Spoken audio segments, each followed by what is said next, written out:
Muy bien, mis estimados, un verdadero placer para este servidor estar aquí en esta segunda fase del día para transmitir un mensaje, una esperanza en demora. Este mensaje lleva el propósito de despertar en los verdaderos adoradores una preparación diaria para encontrarse con su Señor, una esperanza en demora. Amigos, el Señor no tarda.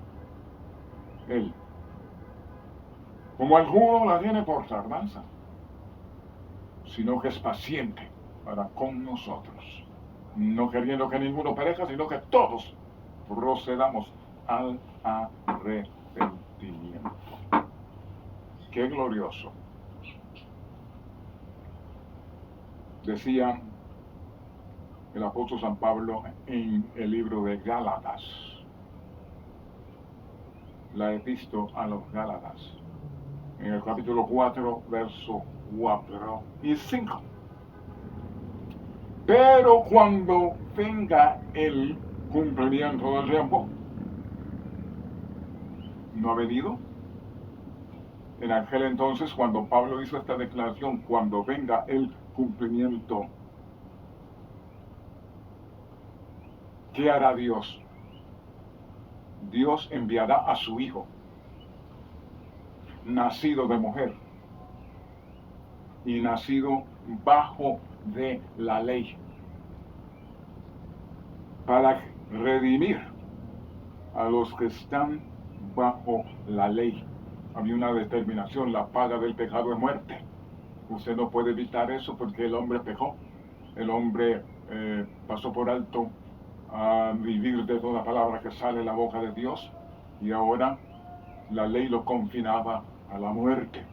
Alguien tenía que venir a librarlo, alguien tenía que venir a redimirlo, y no podía ser un ángel porque son criaturas.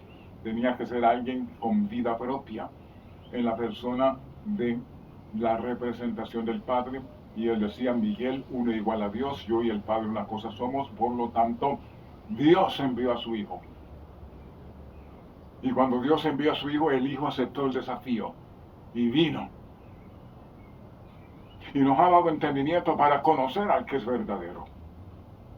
Y estamos en el verdadero, en su Hijo Jesucristo. Este es el verdadero Dios y la vida eterna. Así que, amigos oyentes, la venida del Salvador había sido predicha en el mismo jardín del Edén. Cuando Adán y Eva oyeron por primera vez la promesa, esperaban que su cumplimiento se diera pronto. Lo recibieron con gozo, lo recibieron con placer, la bienvenida a su promesa, esperando que fuese el libertador quien los volvería al estado original, a esa relación sin temor, sin depresión, sin frío, sin calor, un ambiente propicio. Pero hubo una demora. Pero como a Dios no lo contiene ni el tiempo ni el espacio, hoy, si solamente hubiera sido el asunto de pecado, pero el pecado tiene sus consecuencias, y para entender las consecuencias del pecado, para entender la liberación del pecado en sí mismo, hay un proceso, hay consecuencias: muerte, llanto, sufrimiento, dolor. De esa condenación, de ese estado, Dios, con una visión proactiva, tomó la determinación Gloria al Señor por la declaración del el apóstol Pablo, más cuando vino el cumplimiento del tiempo. ¿Dónde se cumplió? ¿Cuándo se cumplió? Vamos entonces al profeta mesiánico en el capítulo 53. ¿Quién ha creído? Sigue enfatizando quién ha creído a este anuncio y sobre quién se ha manifestado el brazo de Jehová. Verso 3. Despreciado y desechado entre los hombres, varón de dolores, experimentado en quebranto, y como que escondimos de él el rostro. Fue menospreciado y no lo estimamos. Un escepticismo, una frialdad, una frigidez. Amigos, eso es lo que hizo el pecado. Una distorsión en los sentimientos, en la relación, una separación, y no solamente separación, sino una desdicha, una desgracia. Y entonces Dios crea al hombre para esa situación de ninguna manera. Veamos entonces los versículos siguientes. Verso 4. Ciertamente, cristianos en la distancia, los que están lejos, los que están cerca, en este día, es una seguridad que nadie puede contradecir. Perdón, porque está dentro del misterio de la piedad. Entonces, ciertamente, llevó él. No fue ningún ángel, no fue ningún querubín, ningún serafín. Él, el Dios hecho hombre, llevó él nuestras enfermedades y sufrió nuestros dolores. Y a pesar de haberse sometido, de haber llevado, de haber asumido, y nosotros, con nuestra frialdad, con nuestro escepticismo, le tuvimos por azotado, mas él herido fue por nuestras rebeliones, molido por nuestros pecados, el castigo de nuestra paz. Él es nuestra paz, porque de ambos hizo uno. Entre el pecado y Dios, él derribó la pared intermedia de separación. Y cada cual se apartó por el mismo pecado, y el castigo de nuestra paz fue sobre él.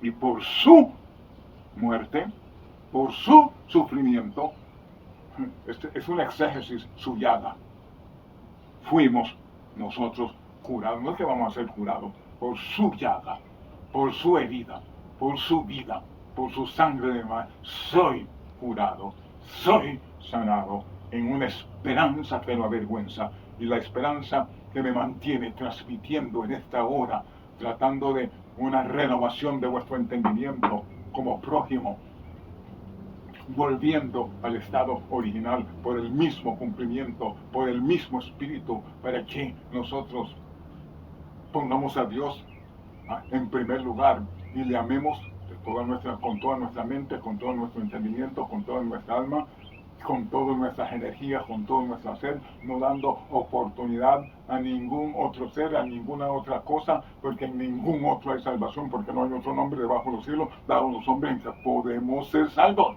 Entonces aquí estamos para echar toda nuestra ansiedad sobre Él, porque Él tendrá cuidado de nosotros hasta que regrese en gloria. Pero eso no es todo. Dice el versículo 6, abarcando desde el principio hasta el fin a toda nación, tribu, lengua y pueblo, a toda criatura, niños, jóvenes, grandes y pequeños, libres y siervos. Todos nosotros nos descarriamos como ovejas. Cada cual se apartó por su camino. Mas Jehová cargó en él la falta, la culpa, el pecado de todos nosotros. En la sanidad y en la renovación. ¿Cuál es la invitación? Dice el capítulo 55, a todos los descarriados, a todos los sedientos, a todos los hambrientos, a todos los enfermos, venid a las aguas que limpian, las aguas que purifican, las aguas que internamente nos limpian de nuestra putrefacción y nos purifican. Venid a las aguas. Y los que no tienen, usted no tiene que buscar oro ni plata, porque sabemos que hemos sido rescatados no con oro y plata, sino con la sangre preciosa de nuestro Señor y Salvador Jesucristo. ¿Quién ha entendido esto? ¿Y sobre quién se ha manifestado el brazo de Jehová? Sobre los que creen únicamente. Entonces dice, para que nosotros seamos renovados. Dice el versículo 8, por cárcel y por juicio fue quitado, y su generación, ¿quién la contará? Amigos, nosotros nos centramos en las nimiedades. Ay, tengo dolor de cabeza, tengo artritis, tengo colitis, malestar estomacal, las damas tienen celulitis, las otras tienen obesidad y todo, pero esas cosas están reducidas en una sola persona, y esa es la persona de Jesucristo. Entonces, despojándonos nosotros de todo peso y del pecado que nos asedia, corramos la carrera con los ojos puestos en Jesús, el autor y consumador de la fe. Y Él se dispuso con los impíos su sepultura. Fue cortado de la tierra, de los vivientes, y por la rebelión de su pueblo fue herido. Todo eso está bien. Verso 10. Con todo lo mencionado, con todo lo dicho, que Él sufrió, fue a la cárcel, fue escupido, fue menospreciado. ¿Quién lo menospreció? El pueblo gentil. ¿Quién lo menospreció? El pueblo judío. ¿Quién lo menospreció? Señores, una sola palabra para que nosotros nos volvamos hoy, sin demora alguna. Dice el versículo 10. Con todo lo dicho, con toda la exégesis, con todo el entendimiento, cuando nosotros vemos llega una época del año declarada la Semana Santa, una imitación falsa, sin sentir, simplemente para ocuparnos en algo. No, dice, el dolor del Señor. Nadie tiene mayor amor que que ponga su vida. Usted puede imitar con un pedazo de yeso, con una imagen, y la gente sudando, y uno llorando. Mire, deje el impío su camino y el hombre inicuo sus pensamientos, y vuelva hacia Jehová, el que da vida, y el que la vida ha dado en abundancia. Dice, continuamos en la exégesis del versículo 10. Con todo eso que usted ve, con todo lo que usted hace, ¿qué pasó? Jehová quiso quebrantarlo. Ay, que Judas lo entregó. Ay, que Pedro lo negó. Y que todos los discípulos, con todo eso dicho y hecho, Jehová quiso quebrantarlo, sujetándolo a padecimiento. Y cuando haya puesto su vida en expiación por el pecado, verá linaje y vivirá por largos días, y la voluntad de Jehová será en su mano prosperada. Y concluyo, amigos, no es asunto de que los hombres que lo mataron, que le quitaron la vida. Escuchemos lo que dice 1 Juan. Y con eso, sea Dios veraz y todo hombre mentiroso. Por haber hecho eso, una visión proactiva, no se centró, dice, me van a escupir, me van a maltratar, me van a desnudar, me van a entregar. Dice, él penetró todo lo presente, y con una mirada proactiva, se mantuvo como viendo al invisible y hoy es la garantía para transmitir esta verdad. Todo aquel que cree en Jesús es el Cristo, es nacido de Dios, y todo aquel que ama al que engendró, ama también al que ha sido engendrado por él. El Dios hecho carne fue engendrado por el Espíritu. Y si ama al que es engendrado, tiene que amar al que lo engendró. Verso 10, cierro. El que cree en el Hijo, que fue engendrado por el Espíritu Santo, el Hijo de Dios, tiene el testimonio en sí mismo. El que no cree a Dios le hace parecer mentiroso, porque no ha creído en el anuncio, en el testimonio que Dios ha dado acerca de su Hijo. ¿Y cuál es, pastor, el testimonio? Cristianos, este es el testimonio, verso 11, que Dios nos ha dado vida eterna, a pesar de la angustia, a pesar de la insensibilidad, a pesar del escepticismo, a pesar del dolor. Dios nos ha dado. Dice, la dádiva de Dios es más poderoso que el dolor, es más poderoso que el sufrimiento, es más poderoso que la muerte. Acéptela. El Señor no demora. Dice, manifestar este cumplimiento como algunos la tienen por tardanza, sino que es paciente para con nosotros, no queriendo que ninguno perezca, sino que todos procedan al arrepentimiento. El que tiene al Hijo en esta hora, tiene la vida.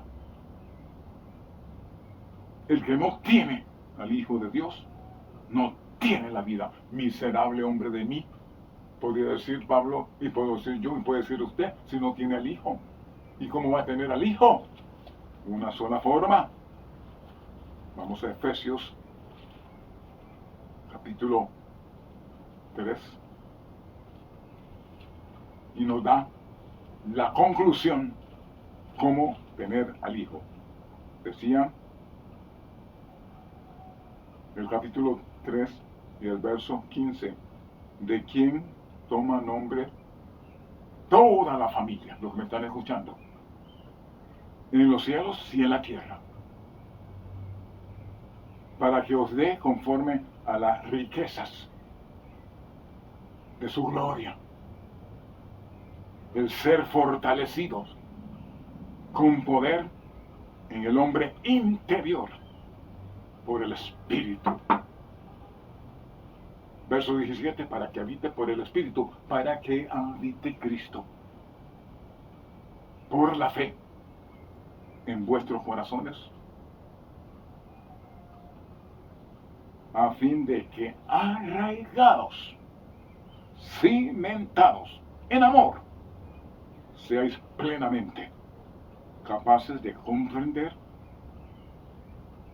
con todos los santos la profundidad y la altura, y de conocer el amor de Cristo, que excede a todo conocimiento, gloria a Dios, para que seáis llenos de toda la plenitud de Dios.